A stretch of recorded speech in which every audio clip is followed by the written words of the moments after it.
Ça va? Moi aussi, merci. Est-ce que tu peux regarder celui qui est à côté de toi? Maintenant, celui qui est de l'autre côté. Celui qui est derrière ou devant.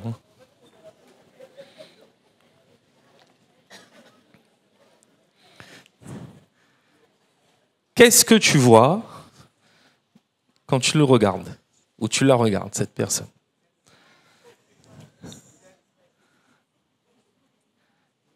Une tête, oui. Enfin, sur un corps, j'espère. Hein. Un enfant de Dieu.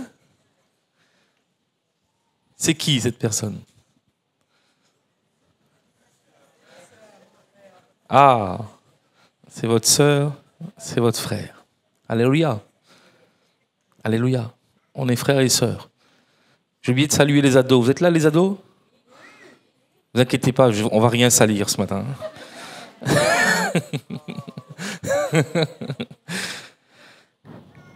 Donc à côté de toi, il y a qui? Ton frère, ta sœur. Et c'est ça qui est merveilleux dans l'église aussi. Donc dans l'église, à côté de toi, c'est peut-être ton mari, ton épouse, ton enfant. Et bien là, tu peux dire, ben là, pendant ce moment-là, là on est frères et sœurs. Bon, les enfants, ça reste quand même votre papa et votre maman. Hein. Dis pas là, dis-moi rien, là nous les frères. Hein.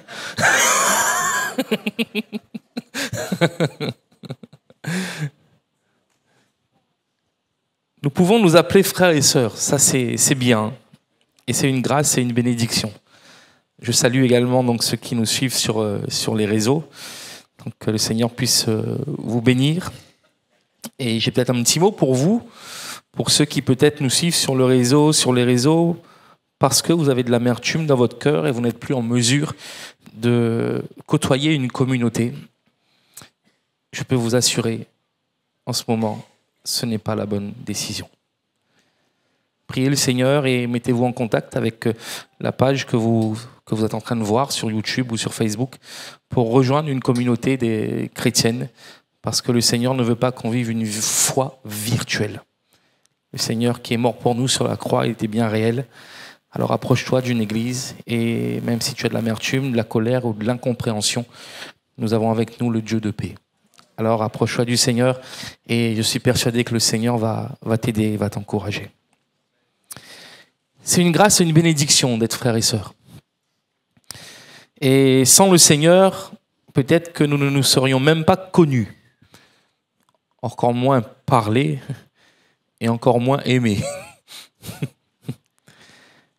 Mais le Seigneur ne nous a pas seulement destinés à être juste des frères et sœurs.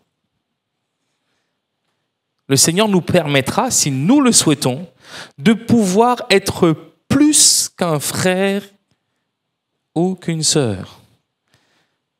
Les jeunes, ça ne veut pas dire de regarder la jeune fille ou le jeune garçon à côté de toi et de dire « Est-ce que tu veux être plus que mon frère ?» Non, ça ne veut pas dire ça. Ça ne veut pas dire ça.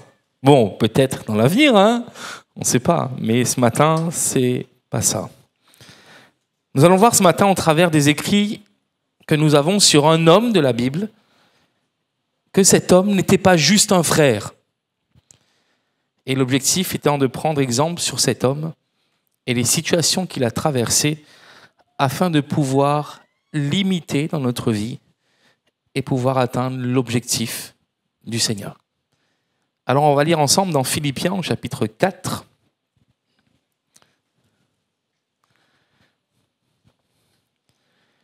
Philippiens au chapitre 4 et à partir du verset 15.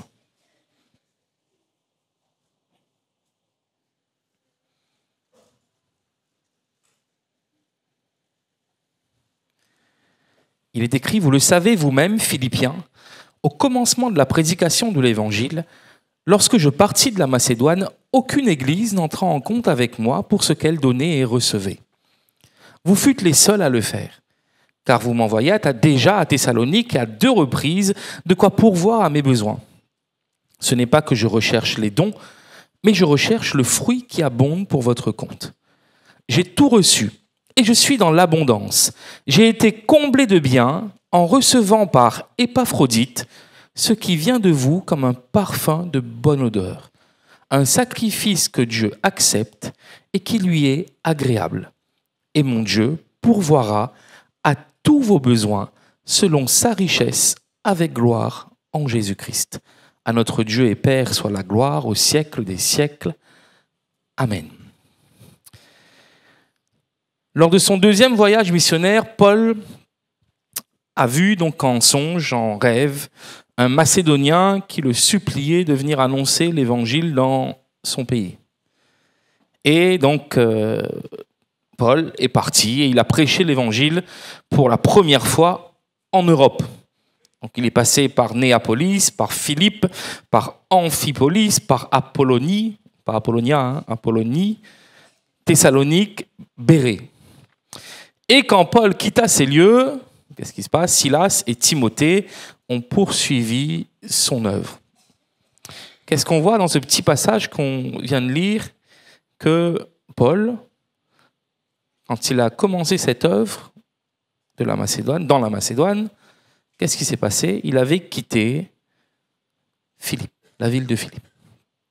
Et là, donc, les Philippiens l'ont aidé à plusieurs reprises. Et qui est-ce qui a été chargé d'emmener ces aides fraternelles? C'était quelqu'un qui s'appelle Épaphrodite.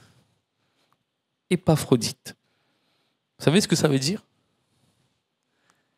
Peut-être que ce midi, vous pourrez appeler votre mari mon Épaphrodite.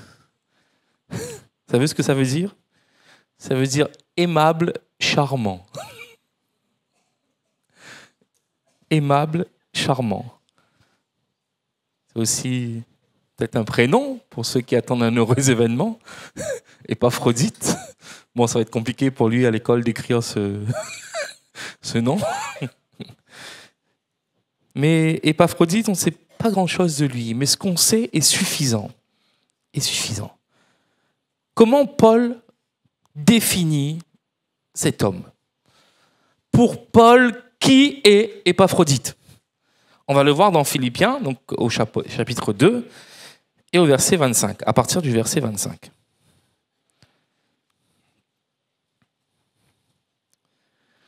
Il est écrit: « J'ai estimé nécessaire de vous envoyer mon frère, Épaphrodite, » mais il ne s'arrête pas là, « mon compagnon d'œuvre et de combat, par qui vous m'avez fait parvenir de quoi pourvoir à mes besoins.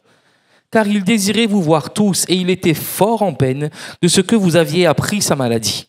Il a été malade en effet, et tout près de la mort. Mais Dieu a eu pitié de lui, et non seulement de lui, mais aussi de moi, afin que je n'eusse pas tristesse sur tristesse. Je l'ai donc envoyé avec d'autant plus d'empressement, afin que vous vous réjouissiez de le revoir, et que je sois moi-même moins triste. Recevez-le donc dans le Seigneur avec une joie entière, et honorez de tels hommes. Car c'est pour l'œuvre de Christ qu'il a été près de la mort, ayant exposé sa vie afin de suppléer à votre absence dans le service que vous me rendiez. Au reste, mes frères, réjouissez-vous dans le Seigneur. Je ne me lasse point de vous écrire les mêmes choses, et pour vous, cela est salutaire. Amen.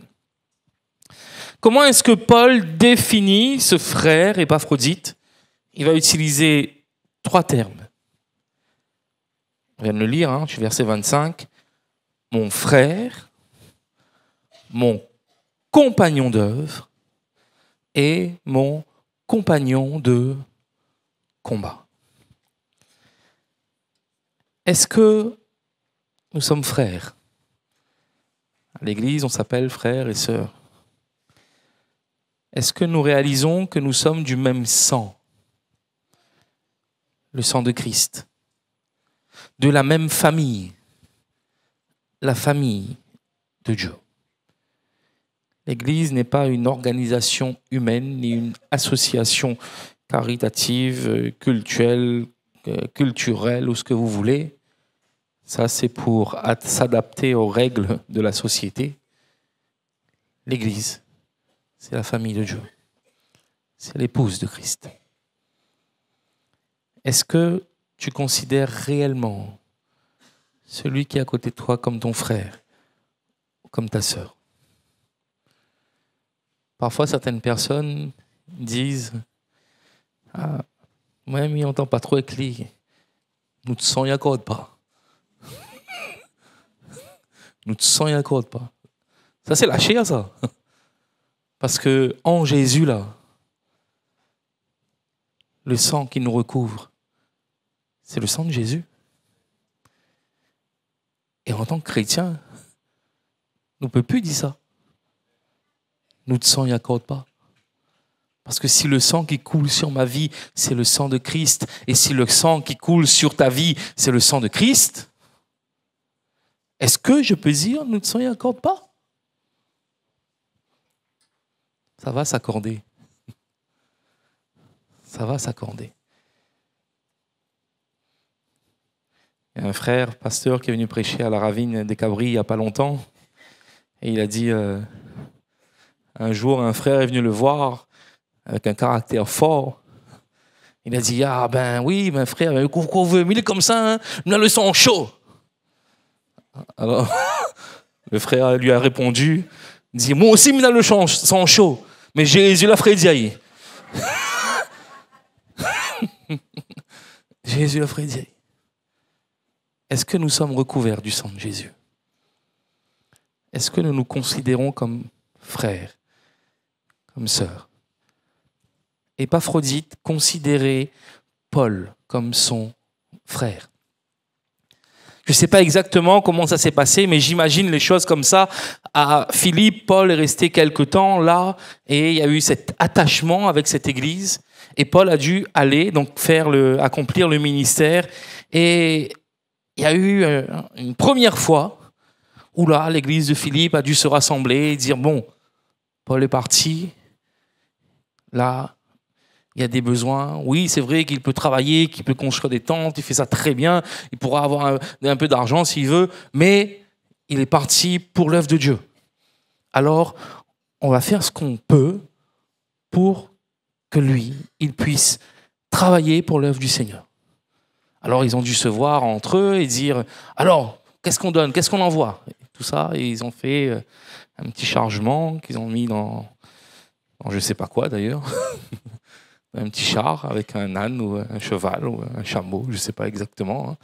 Et puis, ils ont dit, bon, qui l'emmène? Après, il y a le frère Intel qui s'est levé et dit, allez, moi je connais le chemin, je suis habitué là-bas, je vais emmener. Et il a emmené. Quelques mois plus tard, pareil.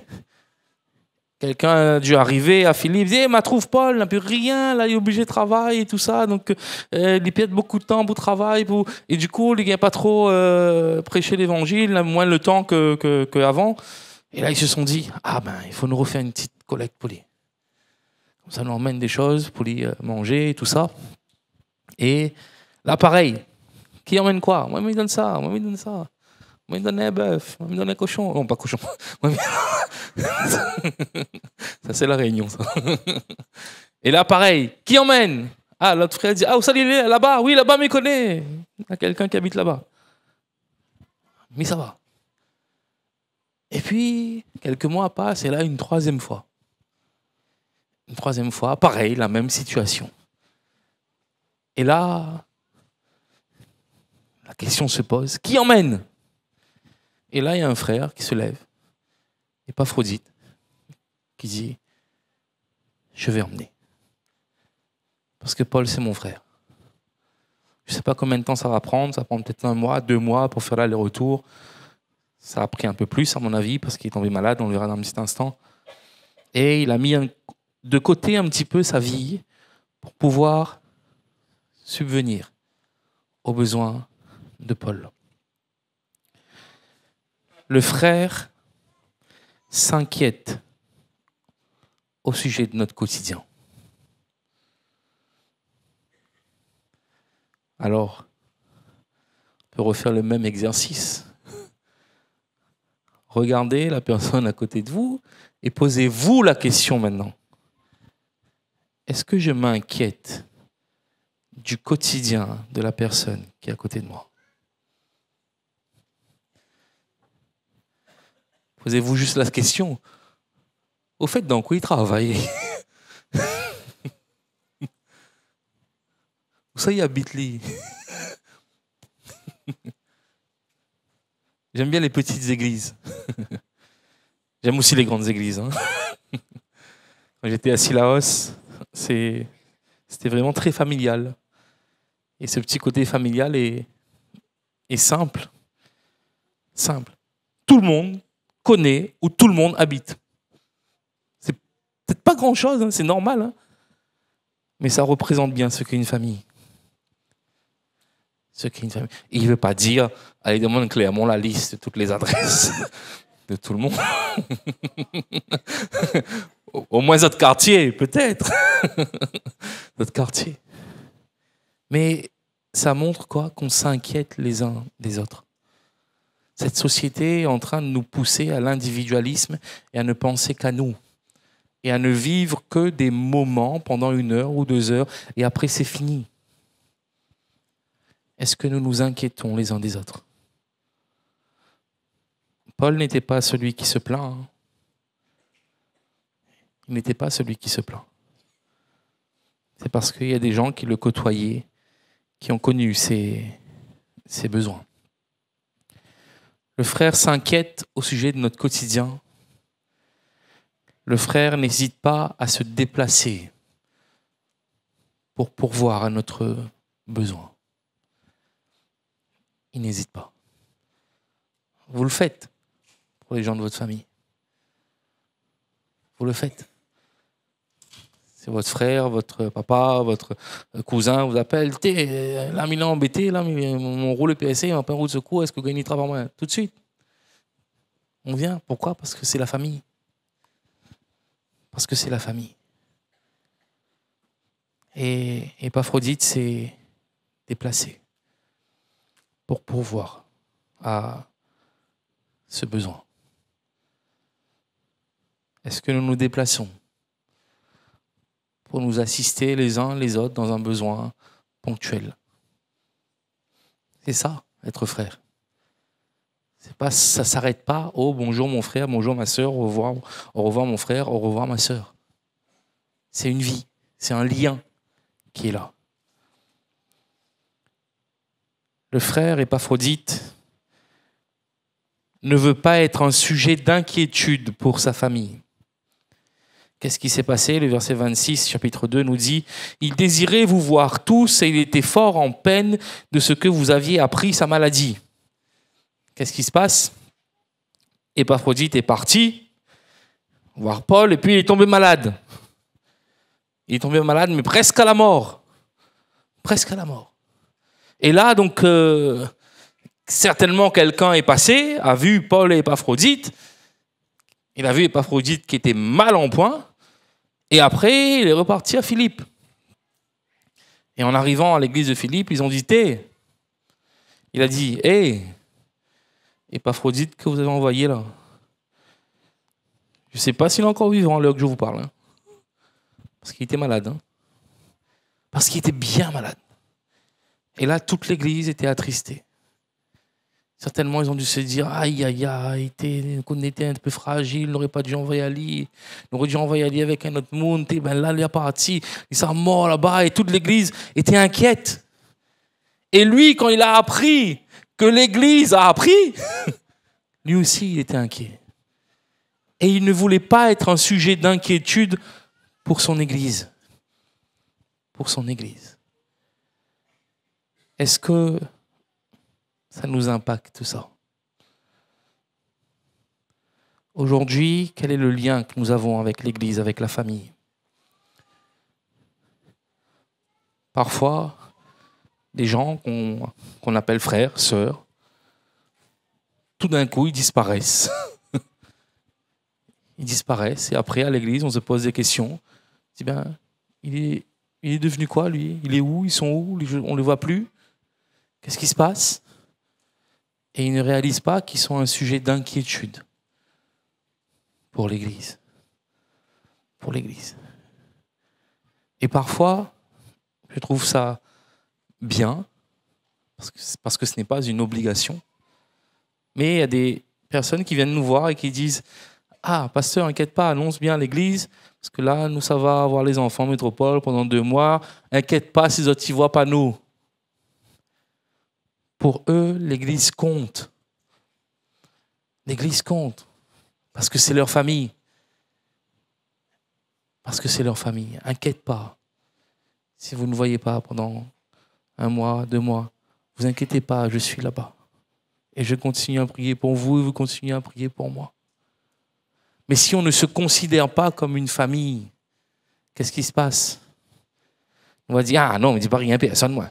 Le monde va dire, mais voyage tout le temps, mais là, bon, peu l'argent, tout ça, là. Ah non, le monde n'a pas besoin de savoir. Non. Quand les frères et sœurs ne vous voient plus, ils s'inquiètent. Ils s'inquiètent. Et pour Épaphrodite et aussi pour Paul, leur inquiétude, c'était parce que l'Église est en train de s'inquiéter là-bas. Et peut-être en train de pleurer. Peut-être ceux qui sont un peu dramatiques ont commencé à faire le deuil d'Épaphrodite. Ah, mon enfant, il est mort, il est mort. Il y en a, hein. Et tout ce qu'ils désiraient, c'était quoi? C'était revenir. Pour pouvoir leur annoncer la bonne nouvelle. Que le Seigneur a agi, l'a relevé. Épaphrodite a été une bénédiction en arrivant chez Paul, de la part de toute l'Église, parce que Épaphrodite représentait toute l'Église.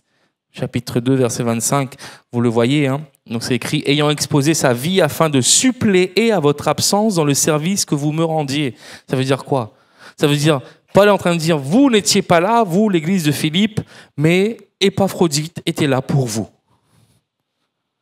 En lui, c'est tout votre amour que j'ai reçu. C'est tout votre amour que j'ai reçu. » Et il a été une bénédiction pour Paul en arrivant, et il a été aussi une bénédiction pour l'Église en revenant. Pourquoi? Parce qu'ils étaient réellement frères et sœurs en Jésus. Pas seulement un terme, mais c'était une vie. Une vie. L'Église de Philippe avait-elle les moyens d'aider Paul? On se dit, 3 fois ils ont envoyé des trucs, peut-être qu'ils avaient beaucoup de moyens. 2 Corinthiens, chapitre 8, verset 1er. Je vais vous lire la version Semeur.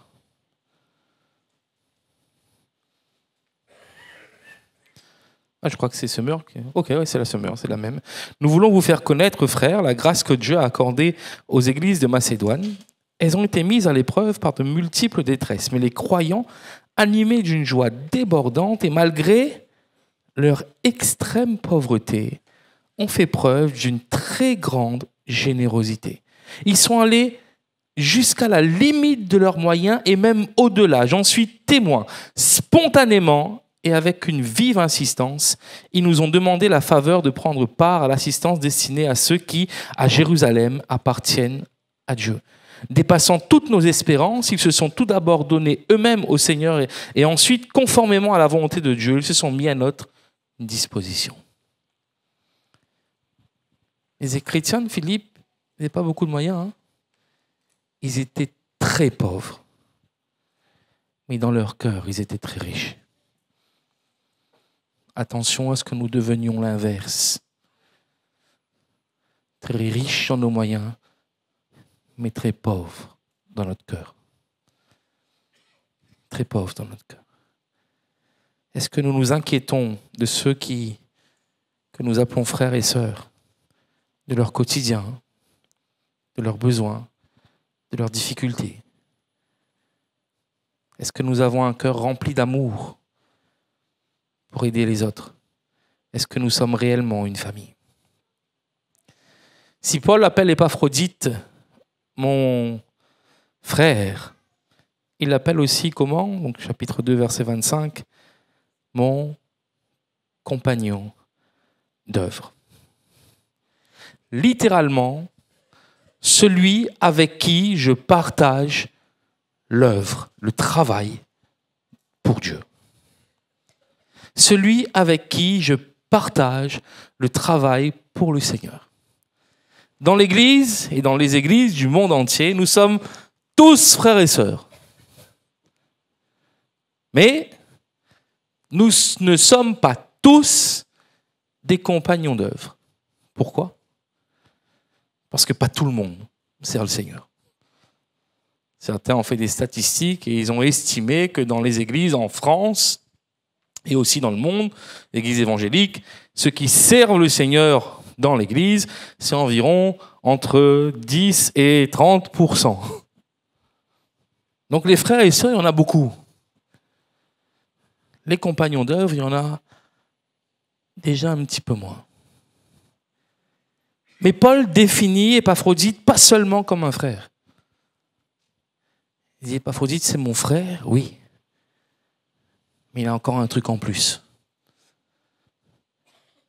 C'est quelqu'un avec qui je partage l'œuvre de Dieu. Je partage le travail, je partage le labeur. Épaphrodite n'est pas un apôtre comme Paul. Il n'est pas un évangéliste, ni un docteur, ni un pasteur, ni un prophète. Et ce qu'il y a de merveilleux dans ce texte, c'est qu'il semble que Paul le mette au même rang que lui. Mon compagnon d'œuvre, celui avec qui on partage le même travail. Le même travail. Paul n'est pas en train de dire « Ah, lui, c'est mon aide, c'est mon stagiaire ». Il n'est pas en train de dire « Ah non, Ali, c'est mon suppléant. Ali, c'est mon second. » Il n'est pas en train de dire ça. Hein. Il est pas en train de dire « Ah, Ali, c'est mon ouvrier, ça. » C'est mon ouvrier, c'est moi le patron. C'est moi le patron. Non. Paul se met au même niveau que lui. Il est en train de dire à cette église de Philippe, vous voyez le travail que je fais? Il l'a fait avec moi. Il l'a fait avec moi. Paul a conscience que ce que Épaphrodite a accompli est une œuvre belle, grande et honorable. Une œuvre belle, grande et honorable.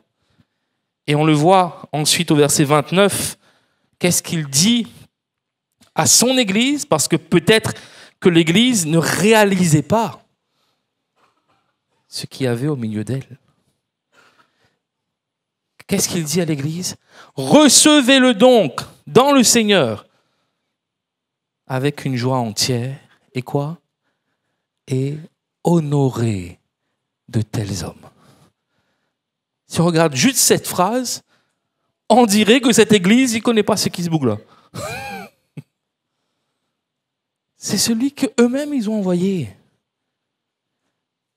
Mais sur lequel ils avaient un regard différent.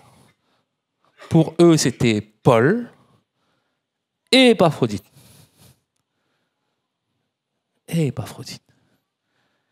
Et faisons très attention. Nous avons ici le cœur de Paul, qui a un cœur tellement humble devant le Seigneur.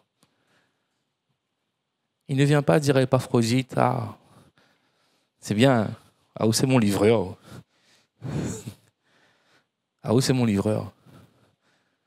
Il ne dit pas à Épaphrodite, ah, merci, heureusement là, de mon il fait un petit travail comme ça. Hein? Heureusement, hein? Il est béni à moi. Heureusement, le Seigneur donne à nous des gens qui font des petits travails comme ça. Non. Non.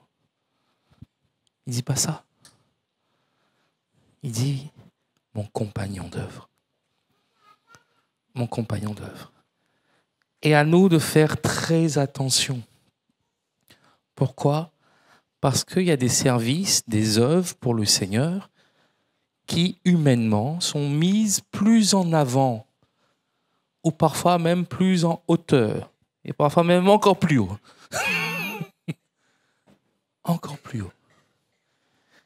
Et dans notre pensée, on pense que ceux qu'on voit plus haut, ils doivent être honorés plus que les autres. Paul rétablit la justice de Dieu. En quelque sorte, implicitement, Paul est en train de leur dire « Honorez-le comme si c'était moi. » Comme si c'était moi. Et Paul insiste. Paul insiste. Honorez-le. Mettez-le à l'honneur.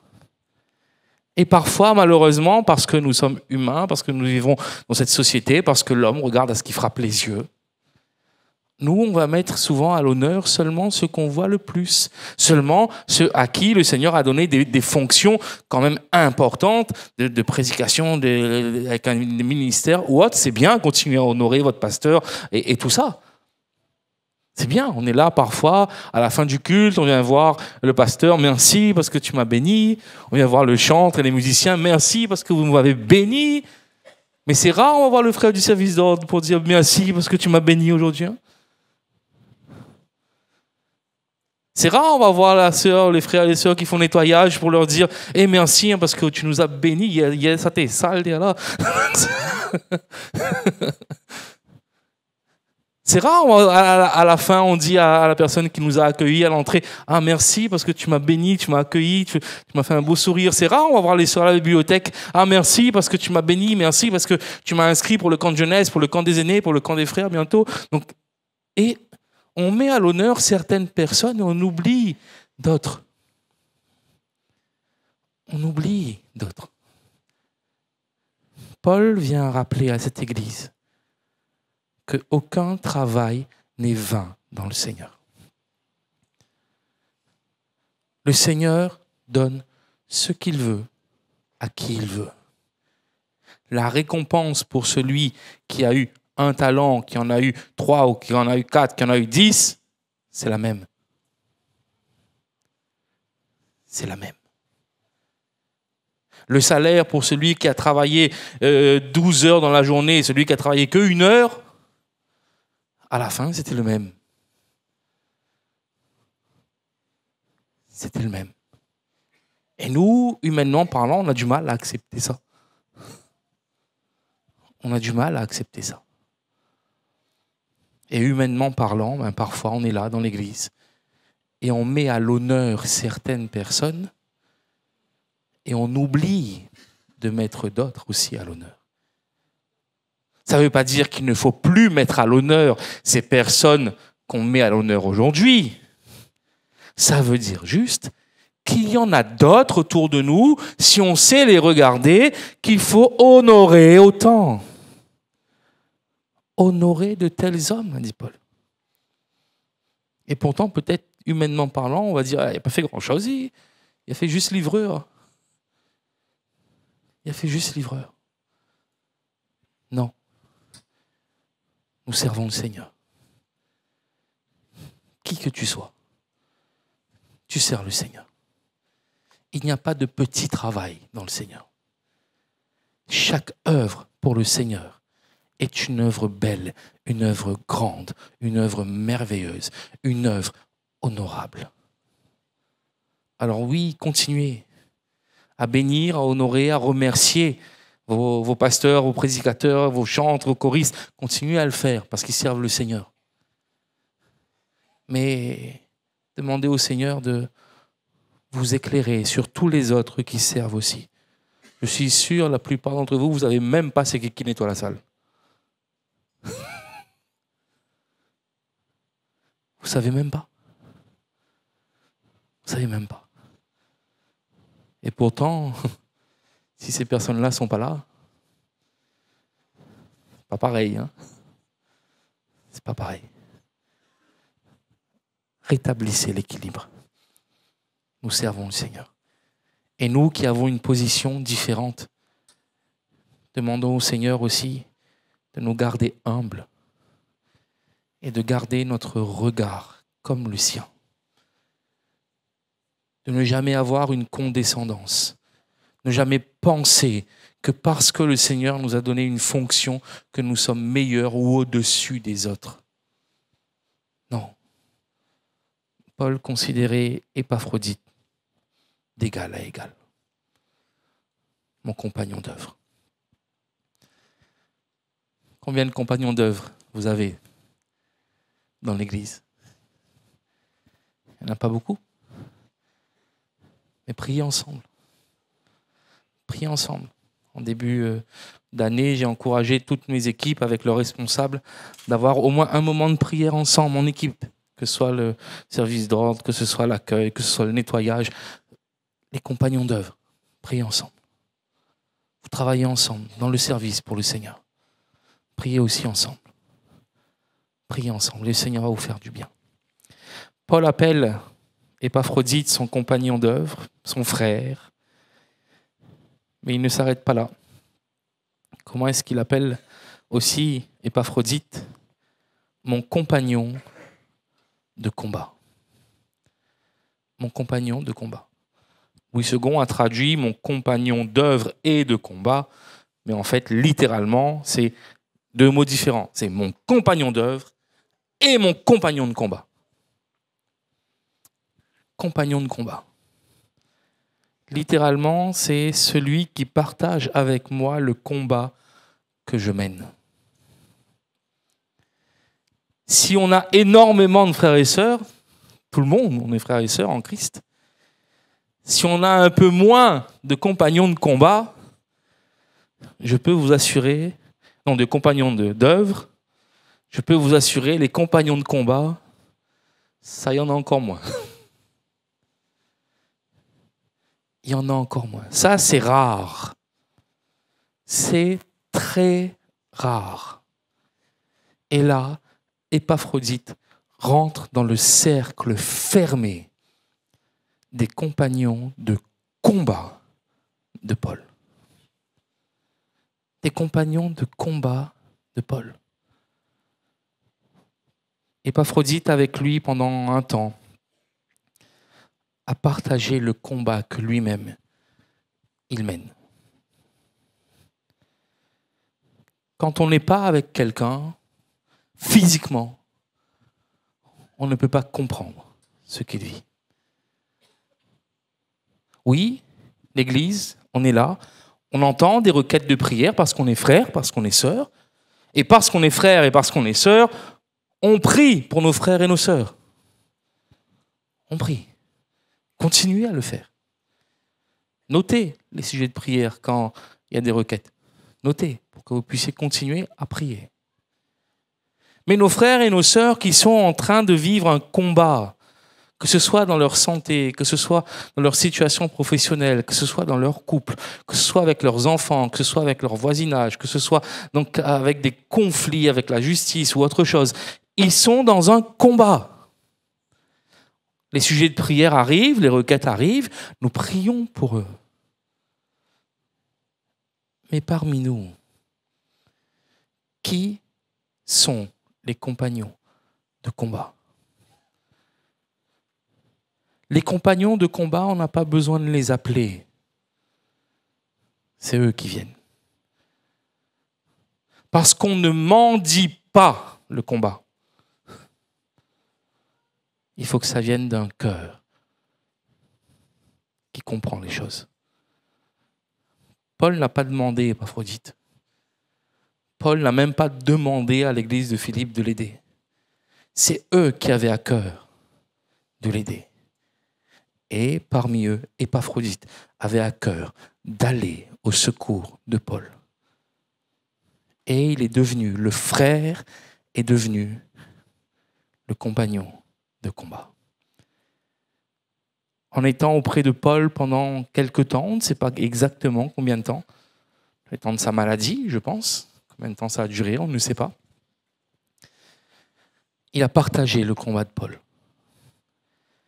Il a su c'était quoi souffrir dans l'œuvre du ministère, comme Paul le faisait aussi. Il souffrait, Paul, dans l'œuvre du ministère. Il a su c'est quoi être malade, être affligé. Il a su c'est quoi la tristesse, des épreuves qui sont longues. Il a su ce que c'était d'être seul dans ce champ de mission, sans tous les autres physiquement, qui eux ne sont pas là. Il a su ce que c'était. Ils ont certainement mené aussi le combat du désespoir. Paul disait même qu'il était presque à la fin. Il a failli mourir. Failli. J'imagine la scène, je ne sais pas du tout si c'est passé comme ça, mais j'imagine la scène où là, Épaphrodite commence à avoir vraiment fatigue, malade, et certainement il dit à Paul, Paul, ne me crois pas, mais ça passe la nuit. Ne me crois pas. Et là, j'imagine Paul avec Épaphrodite le soir en train de louer le Seigneur, en disant Seigneur, merci pour mon frère. Seigneur, s'il faut reprendre la lit ce soir, ben, qu'il soit dans la paix, que sa famille soit dans la paix, et tout ça, et tout ça, et tout ça. Et pris ensemble, j'imagine Paul qui pleure avec lui, parce que Paul aussi était un homme émotif, plus que moi, émotif, et qui pleure avec lui, qui dit ben, Seigneur, si c'est votre volonté, ben, gloire à Dieu. Et puis, ben, Paul s'endort et le lendemain, il se réveille. Et Épaphrodite, le debout de côté, il dit T'es Paul, quoi fait Le Seigneur l'avait relevé. Le Seigneur l'avait relevé. Et là, de nouveau, ils ont loué le Seigneur. Ils ont loué le Seigneur. Et là, ils se sont dit bon, toute banale est inquiet là-bas. Il faut aller. Il faut aller. Il faut recevoir. Parce que banale est inquiet. Et là, il faut leur faire du bien. Il faut leur faire du bien. Et ils ont partagé ce combat. Le combat de la persécution, le combat de l'emprisonnement. De loin, on ne sait pas ce que c'est. De loin, entre guillemets, nous, dans l'Église, on ne reçoit que des sujets de prière. Et là, je ne parle pas seulement de ceux qui sont loin en mission, je parle de ceux qui sont dans leur combat, dans leur maison, avec leur famille, avec leur foyer, avec leurs enfants, avec leur santé, avec leur travail. Ils ont aussi leur combat, qui spirituellement, parfois, est loin des nôtres. Qui sont ceux parmi nous sur qui le Seigneur va déposer un fardeau pour une personne? Qui sont ceux parmi nous sur qui le Seigneur va déposer un fardeau au point qu'on laisse toutes nos priorités et on dit je vais accompagner cette personne, cette famille, ce foyer parce qu'il passe par un moment difficile et je vais être présent physiquement. Je ne vais pas seulement dire, envoyer un petit message, mais prie pour, gloire à Dieu, prie pour, vous n'êtes pas tout seul. Si, vous l'êtes tout seul. Si, il est tout seul. Tant que vous n'êtes pas là, il est tout seul. Tant que il est tout seul. Qui sont ceux qui, parmi nous, recevront ce fardeau sur leur cœur de la part du Seigneur pour devenir des compagnons de combat? Ceux qui mettent de côté certaines priorités de leur vie pour accompagner leurs frères, leurs sœurs, une famille qui est en train de vivre des choses difficiles. Vous ne pouvez pas imaginer le bien que ça fait. Je l'ai vu plusieurs fois dans le regard de certaines personnes, le bien que ça leur a fait. À plusieurs reprises, je me rappelle, donc j'ai pu avoir l'occasion d'aller voir soit le frère Germain, soit le frère Pascal à Mayotte. Et à chaque fois, je voyais dans leur regard, merci d'être venu avec nous. Même si c'était qu'une semaine. Parfois, on est parti avec un groupe de jeunes, mais pour voir le frère Pascal, il était tellement content. Il dit merci d'être venu avec nous pour partager ce combat. Une fois, on est parti en Inde avec un groupe de jeunes, mais on voyait dans le regard de ces personnes cette reconnaissance. Merci d'être venu avec nous dans notre combat, dans notre quotidien.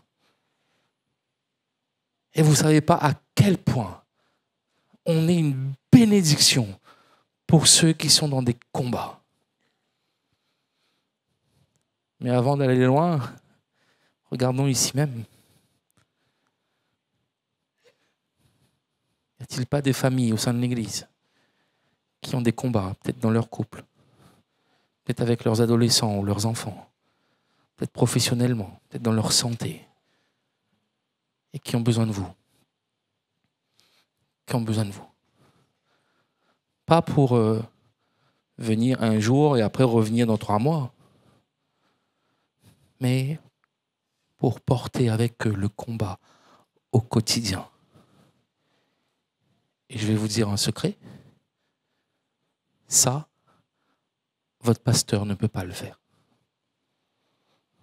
Parce que si tous les jours on est au chevet de quelqu'un pendant une semaine, un mois, et bien les autres. Les autres. Les autres. On n'a pas toujours le temps ni l'occasion. Mais le Seigneur vous a placé dans un quartier où il y a peut-être d'autres frères et sœurs qui sont là. Pas la peine à rôder loin le combat, il est juste là. Apprenons à nous connaître. Fixons au moins 2 règles, allez peut-être 3. 3 règles quand nous allons voir nos frères et nos sœurs. Pas de critique envers personne. Pas de répandre son amertume. Et 3e règle, prier obligatoirement. Allez, on peut même une 4e. Reste pas trop longtemps. Et peut y arriver le matin, ça va le lendemain. Reste pas trop longtemps. Parce que ceux qui sont dans des combats, dans des difficultés, ils sont aussi éprouvés parfois de rester avec nous. Ils ont besoin de repos, et parfois ils sont dans leur santé, ils ont besoin de médicaments ou autre. Donc, c'est pas la peine de rester trop longtemps. Et si on applique ces règles simples, nous serons des compagnons de combat. Épaphrodite n'est pas venu dire à Paul tout ce qui se passe mal dans l'église de Paul, de Philippe là-bas. Il est venu apporter la bénédiction. Paul n'a ressenti que de l'amour. Que de l'amour, c'est tout. C'est tout. Pas de critique, pas d'amertume. Juste la prière, de l'amour. Et c'est là que nous devenons des compagnons de combat. Est-ce que nous voulons l'être? Qui sont les compagnons de combat dans ton église? Ou qui l'ont été? J'ai pas fait le service militaire, j'ai encore moins fait la guerre. Enfin, maintenant, on est dans une autre guerre, mais... mais ce que j'ai vu dans le passé, dans le regard de certaines personnes, dans les histoires aussi, les récits plutôt, qui nous racontaient, c'est qu'il y a toujours un lien fort avec entre ceux qui ont été au front ensemble, au combat ensemble. Ils ne s'oublient jamais. Ils ne s'oublient jamais. Vous qui avez fait le service militaire ou qui avez participé à une guerre ou autre, vous connaissez encore le prénom de celui qui était à votre côté là. Là. Vous connaissez le prénom de celui avec qui vous avez galéré dans la boue et tout ça et tout ça. Toi, tu connais encore c'est qui, ce compagnon de combat? Toi, tu connais pas peut-être le nom de tous les autres, tu connais plus. Mais celui qui était avec toi dans les moments les plus difficiles, celui-là, tu ne l'oublies jamais. Et jamais Paul ne va oublier Épaphrodite. Parce qu'Épaphrodite a été avec lui dans les moments les plus compliqués de sa vie. Il était là. Il était là. Les compagnons de combat, il n'y en a pas 50 000. On en a très peu dans notre vie. Et ça se reçoit de la part du Seigneur. Et je vais terminer sur ce témoignage que vous connaissez, puisque c'est aussi à Saint-Pierre. Peut-être c'est bien de le raconter encore aux plus jeunes. Témoignage de Madame Laurette. Madame Laurette, la grand-mère de Patrice Louiseau. Elle avait plusieurs enfants, je ne connais pas mal. Combien? 7. Et un jour, il n'y avait plus rien. Plus rien à la maison. 7 enfants en bas âge, rien. Il lui restait que l'argent pour prendre un ticket de bus pour aller travailler. Et rien, il n'y avait plus rien. Elle ne s'est pas plainte à personne. Personne ne connaissait sa situation. Parce que souvent, celle qui a plus besoin, c'est pas celle qui demande le plus. Hein. C'est pour ça que nous avons besoin de bien veiller. S'il y a ceux qui travaillent dans tout ce qui est social, colis alimentaire, n'oubliez jamais ça. C'est pas celle qui demande le plus que la besoin le plus. C'est pour ça que c'est important d'avoir dans chaque quartier des référents pour savoir qui a réellement besoin. Alors la sœur Laurette, elle n'avait plus rien. Alors elle est partie travailler. Elle n'a rien mangé le midi parce qu'il n'y avait plus rien. Et le soir, elle est venue à l'église. Le matin, elle a prié, elle a dit « Seigneur, c'est toi qui t'occupes de moi ». Le soir, elle ne savait même pas comment elle allait rentrer. Elle a commencé à marcher dans le parking. Et puis, il y a un couple qui est arrivé. Une camionnette 404, là, je pense. Vous vous rappelez, c'est quoi, les plus anciens, avec la bâche derrière, là. Et il dit « Sœur Laurette, nous ramène là-haut si tu veux. Nous ramène là-haut. » Et la sœur rentrait et dit « Ah ben merci. Les enfants à la case, ils attendent de manger, là. » Il ramène la sœur Laurette, elle dit rien. Elle discute de tout et de rien dans la voiture. Et arrivé à la maison, la sœur Laurette descend, dit ben merci hein, frères et sœurs, merci beaucoup, hein, que le Seigneur bénisse Azote. Et là, ce couple, je ne sais même pas c'est qui ce couple d'ailleurs, je demanderai aux frères anciens, dit attends, sœur Laurette, attends. Ce matin, avec le Seigneur, quand on priait avec mon épouse, le Seigneur nous a mis à cœur de faire des courses pour toi et ta famille.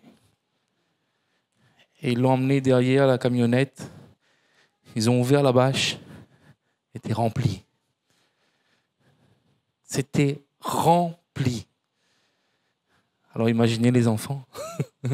Quand arrive ça, arriver tout là du courir, du traf, tout ça là. Allons, enfin, nous allons manger bien. Enfin. Pourquoi ? Parce qu'en priant pour l'Église, le Seigneur a déposé sur leur cœur un fardeau pour une famille particulière. Et ce couple-là a décidé ce jour-là d'être des compagnons de combat et de le faire bien comme il faut. Ils n'ont pas dit « Ah non, maintenant, un petit peu, un sachet de riz, un boîte le grain est bon, c'est pour ça. » Non. Tant que ça rentrait dans le camion, ils ont mis. Mais ils pensent que maintenant, on aurait mettre plus encore si le camion était plus grand. Ils l'ont bien fait. Et je peux vous assurer, je ne les connais pas, ni la sœur Laurette qui est dans la gloire, ni le couple, je ne sais même pas si elle est dans la gloire ou pas, mais je peux vous assurer, à chaque fois qu'ils se regardaient, il y avait quelque chose de différent dans leur regard. Il y avait quelque chose de différent. Oui, ils étaient frères et sœurs. Oui, peut-être ils servaient aussi le Seigneur ensemble. Mais ces personnes-là, ils ont partagé quelque chose d'encore plus profond, le combat. Alors si nous sommes remplis de l'amour de Dieu, le Seigneur déposera son amour et nous montrera qui est-ce que nous devons aimer, assister, accompagner pour une période de notre vie. Et nous deviendrons là des compagnons de combat. Et je termine par ce proverbe que vous connaissez bien, proverbe 17. L'ami aime en tout temps, et dans le malheur, il se montre un frère. Que nous puissions être des frères, des sœurs, des compagnons d'œuvre, mais aussi des compagnons de combat. Et je peux vous assurer, nous allons progresser. Vous êtes dans une belle dynamique d'église. Visez maintenant la profondeur pour pas que dans cette croissance, il y ait un déséquilibre. Visez maintenant cette profondeur dans les relations, dans la prière, dans l'implication, pour que dans la croissance, il n'y ait pas de déséquilibre, que ça ne penche pas trop d'un côté ou d'un autre. Des relations profondes et vraies. Soyons des compagnons de combat les uns pour les autres. On va prier le Seigneur ensemble.